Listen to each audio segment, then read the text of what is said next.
ഗച്ഛത്വമിഷ്ടസുതലം നഹി തേസ്തു ദുഃഖം തത്രാസ്മ്യഹം ശുഭമതേസ്തവ ദുർഗപാല ശക്രസ്തതസ്തു ഭവിതാസി നൃപേതിയോക്ത്വാ വിപ്രൈഃ ശിവം സമതഥാ പുനരധ്വരം ത്വം.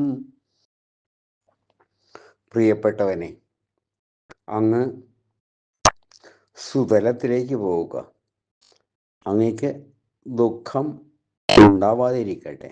അവിടെ ശുദ്ധ മനസ്സായ അങ്ങയുടെ ഗോപുരം കാവൽക്കാരനായി ഞാനും ഉണ്ടാവും രാജാവേ.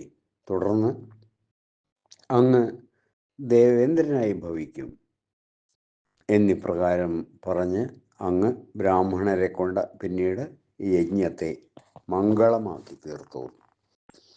സ്വർഗവാസികൾ പോലും ആഗ്രഹിക്കുന്ന സുതലത്തിലേക്ക് ഭഗവാൻ ബലിയെ പറഞ്ഞയച്ചു. അവിടെ ബലിയുടെ കോട്ടയുടെ കാവൽക്കാരനാകാനായി കൂടെ പോകാൻ ആ ഭക്തവത്സലൻ തീരുമാനിക്കുകയും ചെയ്തു.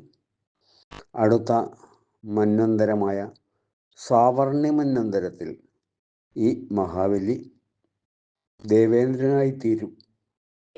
അക്കാര്യം ഇപ്പോൾ തന്നെ ഭഗവാൻ നിർദ്ദേശിച്ചു കഴിഞ്ഞു. ഇപ്പോൾ അധിവസിക്കാനായി നൽകിയ സുതലമാകട്ടെ സ്വർഗത്തെക്കാൾ മനോഹരവും ഐശ്വര്യധന്യവുമാണ്. തുടർന്ന് ഭഗവാൻ ശുക്രാദി ബ്രാഹ്മണരെ കൊണ്ട് യജ്ഞം മംഗളമാക്കി തീർക്കുകയും ചെയ്തു. സർവത്ര ഗോവിന്ദ നാമസങ്കീർത്തനം. ഗോവിന്ദ ഗോവിന്ദ.